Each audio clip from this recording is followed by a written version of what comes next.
Then we add in technology. There's a chemical in our body called dopamine. Dopamine is responsible for the feelings we get when we find something we're looking for or we accomplish something we set out to accomplish. You know that great feeling you get when you cross something off your to-do list, or when you win the game, when you hit the target, right? Win the client, get the promotion, whatever it is. That elation, find your keys.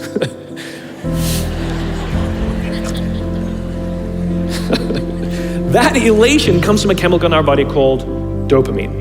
Right? Now, other substances, other things that release dopamine include alcohol, nicotine, gambling. That's what makes us feel good when we engage with those things, and it's the root of a lot of addiction. In fact, almost every alcoholic on the planet discovered alcohol when they were teenagers.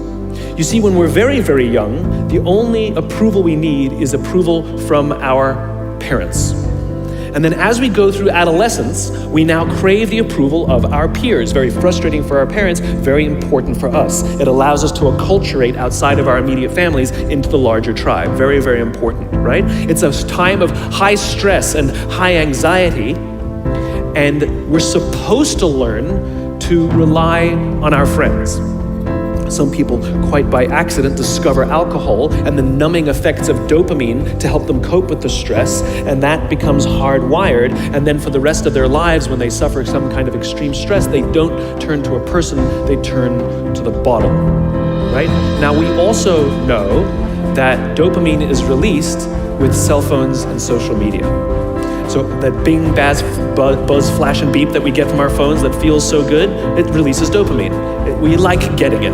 Yes, we all hate all the emails, but we love the bing, right? We've all been in this position. You know, you're feeling a little bit down, you're feeling a little bit sorry, maybe feeling a little bit sad. And so what do? We send out 10 texts to 10 friends. Hi, hi, hi, hi, hi. And we hope that they write back because it feels good, right? So now we have a young generation with basically unfettered access to social media and cell phones.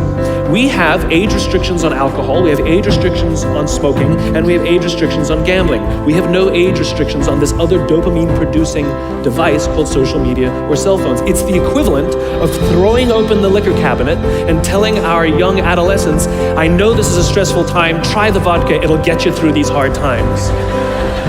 That's basically what we're doing. And so what's happening is it's becoming hardwired, where our young generation isn't learning the coping skills and coping mechanisms to turn to another human being when they're struggling or stressed. They're turning to social media or their cell phones. Their self-worth sometimes becomes wrapped up in how many likes they get. They obsessively check how many likes, and actually will get depressed if they don't get any. You see them going out with their friends, and instead of connecting with their friends, they will simply sit and talk on the phone. Let me show you something that's really powerful. Can I borrow your phone, please? There's one right there in between you. Just let me borrow that for a sec. I'm asking you to give me somebody else's phone. You don't have to turn it on. I just need it. Thank you. So let me show you the subconscious power of this device. What if I were to hold my phone while I'm giving this presentation? I'm not checking it, it's not buzzing, it's not beeping. I'm simply holding it. Do you feel like you're the most important thing to me right now? No, you do not. And this is an artificial environment. Now think about how often this phone is out while we're talking to other people. Hey boss, can I talk to you? Sure, what's on your mind? As opposed to, sure, what's on your mind? We go out for dinner or lunch with our family and our friends. We have meetings, and we put the phone on the table, which sends a subconscious message to everybody else in the room that this is not that important to me. You're not that important to me. And by the way, putting your phone upside down is not more polite. This is my favorite one, where the phone rings in the middle of a dinner, in the middle of a lunch, in the middle of a meeting, and somebody goes, I'm not gonna answer it. Oh my God, just so magnanimous. Right? Thank you. Right? Put it away, keep it away, because what it does is it actually hurts our ability to relate to each other. Now you look at young kids these days, they're on them all the time. I don't blame them, it is addiction. We yell and scream at them, but it's like yelling and screaming at an alcoholic. It doesn't help the fact that it's a chemical addiction.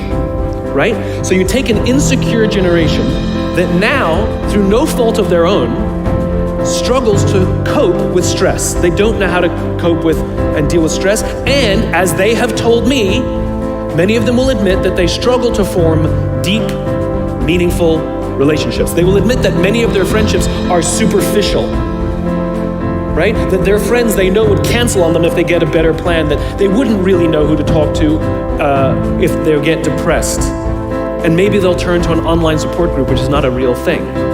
It's not human, right? And we've seen the impact of this. We're starting to see rises of depression in this generation. We're starting to see a rise of suicide in this generation. We're starting to see a rise of accidental deaths due to drug overdose from this generation. Universities are currently dealing with an epidemic that they've never dealt with before, which is the number of kids requesting leaves of absence due to depression. Right? Now, those are all extreme examples. The less extreme and more likely example is that someone will go through life just never really finding joy or fulfillment, and everything's just fine. How's your job? It's fine. How are your friends? They're fine. But no joy, because you just cannot, because joy, fulfillment comes from this. It comes from human interaction. We are social animals and we need it. And we have to learn to rely on our friends. And that skill is desperately lacking.